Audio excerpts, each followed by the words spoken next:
Hi, everybody, and welcome to today's live. I'm going to be talking today all about vitamin D and ADHD, and I'm going to be talking to Caitlyn, who is the founder of KidStar Nutrients that you all hear me talking about all the time because it's a great supplement company. They're clean. Caitlyn's a mom who developed the products for her kids because she wanted some junk-free vitamins for her kids. And she is going to be joining me any minute now to talk about how ADHD can be impacted by vitamin D. And she's going to talk about the vitamin D product that KidStar offers. And here she comes. Yay! Yay! First time this time. I was going to say we're getting better at this. It's getting easier every time, right? Yes. Okay. So this is Caitlyn. Caitlyn's from KidStar, and today we're talking appropriately enough about vitamin D because I'm sure most people know, but we'll say vitamin D comes from the sun, right? Our skin converts the sunshine into vitamin D, which we need for many, many things. So good time of year to talk about it because up here in Canada, we're both in Canada, and most of our followers are probably in North America. So many of us are not getting enough sunshine because it's freezing and nobody wants to go outside, right? Yes, and even when we go outside in the winter, just the way we are, the sun, there's not enough coming from the sun. So as soon as our shadow is taller than us, we're not getting enough vitamin D from the sun. So you're right. Yeah, it hits our skin. It goes to the liver, and then it goes to the kidneys where the vitamin D3 is actually made. So yeah, it's a whole process that we definitely do not get in the winter times all covered up. Oh, yeah. Yeah, I never heard that before, that when your shadow is longer than you, is that what you said? Your shadow is longer than you're not getting enough vitamin D. Yes. Wow. Oh. Yeah, it's a nice, easy trick because then you go outside, that's why optimal time to be outside, I think it's between 10 and 2 when the sun is nice and high. And then after that, that's when you're getting less and less and less from the sun. Makes sense. Yeah. So many people are deficient. I don't know if you know the stats. Maybe you probably do because you own a vitamin company. Yes, it's huge in Canada. So 40% of Canadians in the winter are vitamin D deficient. And then in the summer, it does thankfully drop to 25%. But still even 25% when we should be getting enough from the sun is still huge. Yeah. I guess that's because we're also indoors so much now, right? We're not out, everyone's on screens and kids don't get out as much. And what's huge, even more than that, you think about it, we got sunscreen, we have hats, if depending what city you're in, you have tall buildings that can also block the sun, and we have pollution that prevents the UVs from getting through. We're not outside when it's really hot because we don't want to get burned. So, there's so many reasons. And of course, adults, they're normally inside working, unless you're a construction worker or you get to be outside, which is awesome. And even then, hopefully you're covered up because if you're outside all day, you do need to protect yourself from the sun as well. Yeah, you do. And it's true, different, like depending on your skin color, you absorb less of it, right? The darker skin absorbs less vitamin D? Correct. Yeah. So of course, that's why also many fair people too also cover up as well, because of course the sun affects them at a higher rate for burning and that kind of thing. So so the darker the skin, the more sun exposure you do need for your vitamin D3. Yeah. So that's concerning. And vitamin D, so we know it's associated with bone health. I feel like it always just kind of gets lumped into like calcium and vitamin D, so your bones stay nice and strong. And now we know it's affecting immunity. I think one of the good things, if there were any that came from COVID, was that there was a lot of press, or maybe not enough press, but about how people who had a lot of trouble with COVID had vitamin D deficiencies as well. So we know we need it for our immune health. I'm always shocked that nobody knows it's involved in brain health at all. Nobody really has any idea that it's involved in cognition. But now we know. So I just wanted to point out for my followers who are watching me because their kids have ADHD or they themselves maybe, that deficiency in vitamin D is linked to something called mental shifting, which so many people with ADHD struggle with. So mental shifting is just the technical term for what it means to stop doing one activity and start doing another. So, you know, to realize that something isn't working. So for example, you're, you know, laying in bed, looking at your phone, you understand that it's not working because you need to get up and you're going to be late, but you just can't get that, you know, shift. You just can't go into get up, get dressed mode. So yeah, so a higher level or lower level of vitamin D or deficiency, outright deficiency, is linked to issues with that, and also linked to lower verbal fluency, which I feel like people think that just has to do with how well you can speak, right? People think verbal fluency, oh, that's like how good your vocabulary is or whatever, but it isn't. It's actually like where they'll say, list however many birds you can, or list however many book titles you can, et cetera, et cetera. And that verbal fluency is linked to executive controls. And for people with kids who have ADHD, they want to know that because that's where that inhibition comes from. So if you're lacking vitamin D to the point where it's impacting your executive control, then you have a hard time inhibiting that reflexive response. So when somebody hits you, you hit them back. When somebody ticks you off, you call them a name. There's less of that inhibition. So it's a super crucial vitamin when it comes to our mental health and our bone health and our yes health. So yes I always no it's you're totally on point. It's I always find that people fall back on the bone health because I think that was the way that the studies were going. They're like, wow, we can see the benefit, right? We can test your bones, we can do this, there's like a real definitive answer in these studies. But of course, when you get to brain health, you know, they're like, ooh, you know, it's always that area where they're like, okay, do we have, like, can we prove this, like, exactly? And of course, you know, for researchers, they want the studies to work. So I feel like that's why they always fall back on the bone health. But, you know, everything you said is totally accurate, and it's amazing what such a simple nutrient can do for us. They actually have some really awesome research right now on brain fog. Just, you know, an increase of brain fog when you have low vitamin D. So, and that's for everybody. You think about, like, you know, you're sitting around, just, you know, the brain fog it happens. Sometimes we just think it's just a part of life when you're busy, but the fact that a nutrient deficiency can cause it is huge, and such a simple nutrient as well. Yeah, and one that's inexpensive and available everywhere, and you don't have to be super cautious about it like you do with things like iron and fish oil. Where you really want to be, you know, careful of the one you buy.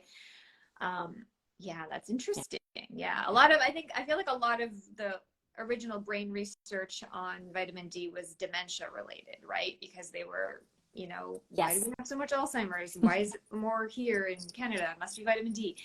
And then they kind of can say, oh, we can link this back to other disorders where there's an issue with verbal fluency and exactly and things like that. But yeah, good to know. Good to know that they're doing more and more to research it. Hopefully that gets more. And on to the COVID point, you're right. The best part about when things like this occur, funding gets to go to these nutrients, and then they get to find out more in all the areas that it's connected to. And when we have the funding available to do this research, amazing things happen. Yeah. Good point. Yeah. Good things come from bad things sometimes. It's true. It's very true.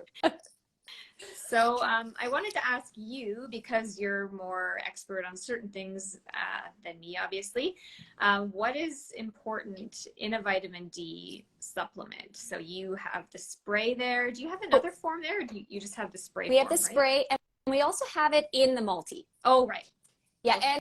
And in our omega as well. Yeah. But the spray is the full serving that you would need every day. And then in the multi and the omega, it's just added. Yeah. So it's just a benefit. But for a full dose, you would go with the standalone. Okay. Yeah. But yeah, no, the biggest thing is, as you know, read the entire label. Make sure it has the ingredients that you want in it. Make sure it's vitamin D3, so the activated form. D2 is mainly is the food side. D3 is the supplement side. And there are two different types. So it comes from lanolin, which is sheep's wool. So they do not harm any sheep, but it comes from the wool of the sheep. You can also get it.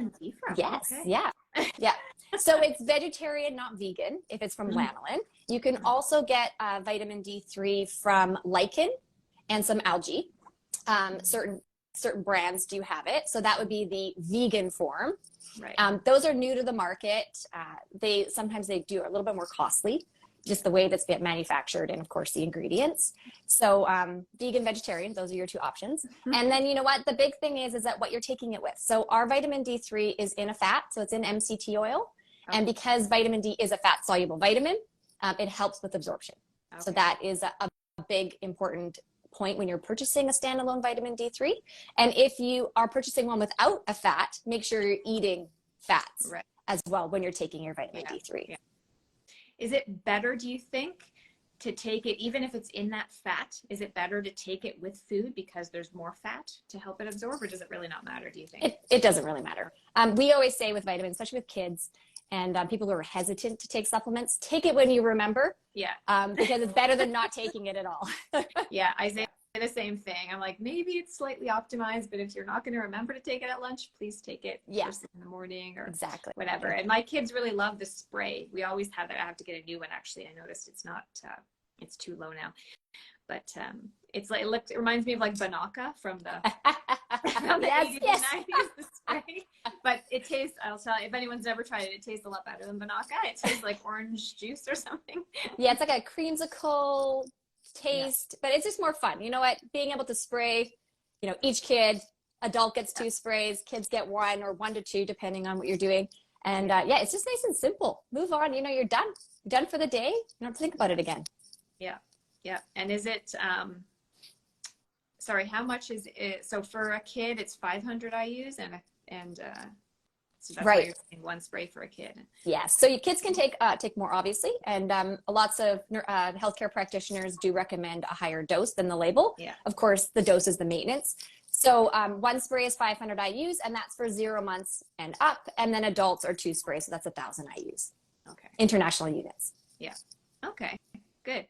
Good to know. And typically, so I take vitamin D all year round, and I give it to my kids all year round. And I don't know, does everybody need to take it all year round? There's really no danger in taking it all year round, right? Not a maintenance dose, no. There's no danger in taking a maintenance dose all year round. If you were on a high dose because your doctor was prescribing it, then you just follow their recommendations. Yeah. But no, you know what, especially depending where you live. Like even if you live in sunny areas, if you're not actually outside, you're not getting it from the sun. Yeah. So, and there's very limited amount of food sources. Yeah. And then, of course, if you're eating food sources, you need to ensure that your digestion is also working to ensure you're actually getting the vitamin D conversion from the food you're eating. Yeah, yeah. And like you said, we often covering ourselves up anyhow during the summertime. So we got to get something else, right? Well, because, of course, burning our skin is a huge issue as well. So, you know, we're kind of, you know, in this teeter-totter. Okay, we need the sun, but not too much sun. We need it a certain time of day, but then it's too hot. You know, we're covering our kids in sun shirts because that's, you know, a great thing to do. We want to make sure they don't burn because it's, you know, keeping them, tabs on them with sunscreen and hats. And it's so much. Covering them in a sunsuit is much easier. It's annoying. And luckily they eventually get independent with that. But somebody just asked what spray we were talking about. It's the KidStar D3 spray there. There we go. Looks like that one. It's Canada and the US where you sell your stuff, or do you have it going? We have 2 online retailers that ship internationally. So I think they ship to some places in Europe, but mainly it's just US and Canada. And that would be healthyplanet.com and then vitasave.ca. I think they ship internationally. I always recommend it to people, and I think it's vitasave.com, I think too. Oh yeah, they probably have both. You're right. And then there's Vitamart. So, and they're all very similar names. So it's hard. But it's such an important topic though. And you know, depending on the healthcare practitioner you have, they can actually you can get your child tested and yourself covered under medical. And then even if your healthcare practitioner doesn't want it covered, you can pay for it. I think it's about $68 to have your vitamin D tested in Canada through blood. I think it's a little bit lower over here in Ontario, but it's not a bank breaker for sure. If you want to pay for it. Just to see where you stand, right? I really wish, I think it should be part of this typical, you know, annual blood work, but Oh, definitely, especially for Canadians. Yeah. Yeah. You know? Well, anyone that's living anywhere where it snows, basically, right? Because we can't be exposing our skin all year round. No, Well, it's true. maybe some people do. But no, you're right. And the thing, you think about it, when our babies are born, that's like the first thing we're told to give our kids. So you think that if you're being told by all the healthcare practitioners, you have to give vitamin D from birth on, you'd think that they would include it in the yearly testing as well. Yeah. Because we might be needing so much more than the maintenance doses. So and we really should have they that. don't really tell you to do it after your baby starts eating food, though. They're like, okay, now you can just stop. And it's very strange. And, you know, I wonder if this is why we're having, I mean, it could be a contributing factor to like all these immune health issues and, you know, mental health issues, right? If from the get-go, from like age 2 or whatever, you're not getting enough vitamin D. Oh yeah, definitely. They all work together, right? We have our iron, our vitamin D. You know, the vitamin D is making sure that the calcium gets where it needs to be and the magnesium is going where it needs to go. So they all work together. And of course, food is amazing because it has all these nutrients together in the same food. And then of course, your body and, you know, nature knows best, which is amazing. But at the same time, we need to make sure that we're eating those things or we're supplementing with those things to optimize ourselves. Yeah, exactly. Exactly. And KidStar is a good company. I always recommend KidStar because a lot of vitamin companies also, they're full of weird fillers and a lot of sugar and coloring sometimes, which can adversely impact behavior too. Those chemical food colorings, and I don't even know what else is in a lot of vitamins these days because I just don't buy them. I only buy from like a few companies, and that's It's true though. It's true. It's shocking what can be added into certain products. And, you know, we're very cognizant of the fact that, you know, kids do have certain digestive systems and adults too. And we want to make sure that the products and the ingredients are not, you know, getting to the small intestine, large intestine, and then causing, you know, inflammation or anything from the additives that are in the products. Because, you know, that's where everything needs to get to. We need it to get to the digestive system. We need it to be absorbed properly. And there's a lot of kids with celiac disease and Crohn's and, you know, IBS. And we have to make sure we're paying attention to all the age groups with the ingredients we use.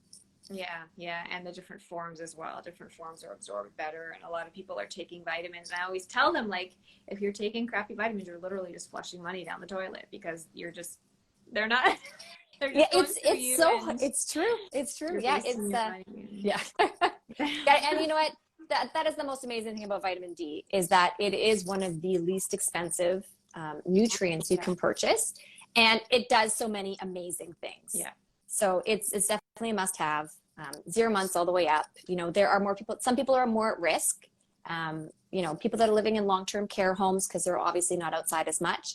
Breastfed babies, it all depends, of course, on the mom. So, you know, that's the important part of supplementing. If you're formula feeding, make sure that the formula is fortified with vitamin D3 to ensure that that's also getting to the baby.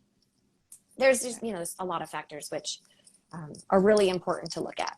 So many things to think about. So I hope this was helpful for people and didn't overwhelm. If you have other questions about any of the other supplements, you can contact KidStar. If you have other questions about, actually, if you want to know about common supplementing for ADHD, you can go, I have a free masterclass that's included if you sign up for my email list. Actually, I just thought of that now. And it's got the top ones that I recommend based on the top deficiencies that we see in ADHD. And it's just a sign up form if you go to the link in my bio here. And yeah, I recommend a lot of KidStar ones on that program.